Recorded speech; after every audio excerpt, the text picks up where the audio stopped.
बिस्मिल्लाहिर्रहमानिर्रहीम। आज के लेक्चर में हम पढ़ेंगे क्लास 9 बायोलॉजी यूनिट 4 का difference between prokaryotic cell and eukaryotic cell. ठीक है, प्रोकैरियोटिक सेल और यूकैरियोटिक सेल में क्या फ़र्क है। ठीक है, इन दोनों में जो डिफरेंस है वो हमारे पास क्या है। ठीक है, तो प्रोकैरियोटिक सेल में न्यूक्लियस नहीं पाया जाता। ठीक है, प्रोकैरियोटिक सेल में न्यूक्लियस नहीं होता, ये विदाउट न्यूक्लियस होते हैं प्रोकैरियोटिक सेल, यानी इनमें न्यूक्लियस एब्सेंट होता है। यूकैरियोटिक सेल के अंदर न्यूक्लियस मौजूद होता है, न्यूक्लियस इनमें प्रेजेंट होता है। ठीक है, यूकैरियोटिक सेल। जो प्रोकैरियोटिक सेल है इसमें मेम्ब्रेन बॉडी ऑर्गेनेलिस ये एब्सेंट होते हैं। ठीक है, मेम्ब्रेन बॉडी ऑर्गेनेलिस का मतलब है mitochondria, endoplasmic reticulum, गाल्जी bodies etcetera. ये ऑर्गेनेलिस हमारे साथ प्रोकैरियोटिक सेल में मौजूद नहीं होते, एब्सेंट होते हैं। ठीक है, और यूकैरियोटिक सेल में मेम्ब्रेन बॉडी ऑर्गेनेलिस ये मौजूद होते हैं, प्रेजेंट होते हैं। यूकैरियोटिक सेल के अंदर मेम्ब्रेन बॉडी ऑर्गेनेलिस ये प्रेजेंट होते हैं, मौजूद होते हैं। अच्छा, जो राइबोसोम है प्रोकैरियोटिक सेल का राइबोसोम ये छोटा होता है। ठीक है, यूकैरियोटिक सेल के राइबोसोम से जो प्रोकैरियोटिक सेल का राइबोसोम है वो हमारे पास साइज में छोटा होता है। ठीक है, राइबोसोम ये प्रोटीन सिंथेसिस में मदद करता है। ठीक है, और जो यूकैरियोटिक सेल का राइबोसोम है ये बड़ा होता है, साइज में जसामत में बड़ा होता है। यूकैरियोटिक सेल का राइबोसोम, ठीक है, वो बड़ा होता है, वो प्रोकैरियोटिक सेल का राइबोसोम ये छोटा होता है साइज में।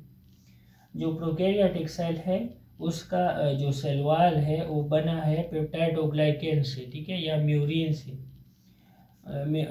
पेप्टाइडोग्लाइकेन बना है अमाइनो एसिड और शुगर से। ठीक है, अमाइनो एसिड और शुगर मिलकर बनाते हैं पेप्टाइडोग्लाइकेन या म्यूरिन। अच्छा, और जो यूकैरियोटिक सेल है उनके सेल वॉल बने हैं, जो प्लांट्स है वो भी इनमें सेल वॉल होता है, फंजाई में सेल वॉल होता है। ठीक है, तो प्लांट्स का जो सेल वॉल है वो हमारे पास सेलुलोज से बना है, और जो फंजाई का सेल वॉल है वो काइटिन से बना है। ठीक है, काइटिन से। तो सेल वॉल प्लांट्स का सेलुलोज से बना है और फंजाई का सेल वॉल काइटिन से बना है। ठीक है, और जो प्रोकैरियोटिक सेल है वो स्मॉलर होता है, उसका साइज 0.5 नैनोमीटर है। जो यूकैरियोटिक सेल है वो बड़ा होता है प्रोकैरियोटिक सेल से, उसका साइज 10 to 100 नैनोमीटर है। प्रोकैरियोटिक सेल के एग्जाम्पल बैक्टीरिया और सियानोबैक्टीरिया है। ठीक है, किंगडम मोनेरा के जो ऑर्गेनिज्म है बैक्टीरिया और सियानोबैक्टीरिया ये हमारे साथ प्रोकैरियोटिक सेल की एग्जाम्पल्स है।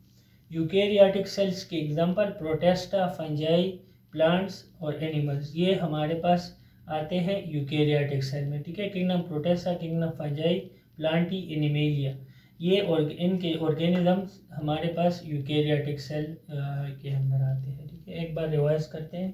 प्रोकैरियोटिक सेल में न्यूक्लियस एब्सेंट होता है, यूकैरियोटिक सेल में न्यूक्लियस प्रेजेंट होता है। प्रोकैरियोटिक सेल में मेम्ब्रेन बॉर्डेड ऑर्गेनेलिस ये एब्सेंट होते हैं, यूकैरियोटिक सेल में मेम्ब्रेन बॉर्डेड ऑर्गेनेलिस प्रेजेंट होते हैं। ठीक है, और प्रोकैरियोटिक सेल का राइबोसोम स्मॉलर इन साइज, छोटा होता है। यूकैरियोटिक सेल का राइबोसोम बड़ा होता है, larger in size. Cell wall prokaryotic cell में जो सेलवाल है वो पेप्टाइडोग्लाइकेन से म्यूरिन कहलाता है, और ये अमाइनो एसिड और शुगर से मिलकर बना है। यूकैरियोटिक सेल का सेल वॉल बना है प्लांट्स में सेलुलोज से, फंजाई का सेलुलोज, फंजाई का काइटिन से बना है सेल वॉल। और प्रोकैरियोटिक सेल्स स्मॉलर होते हैं साइज में। ठीक है, 0.5 नैनोमीटर, और यूकैरियोटिक सेल लार्जर होते हैं 10 to 100 नैनोमीटर। ठीक है, और एग्जाम्पल इसके हैं प्रोकैरियोटिक सेल की बैक्टीरिया, सियानोबैक्टीरिया। यूकैरियोटिक सेल की एग्जांपल है प्रोटेस्टा, फंजाई, प्लांट्स, एनिमल्स। ठीक है, ये हमारे साथ आज का लेक्चर था।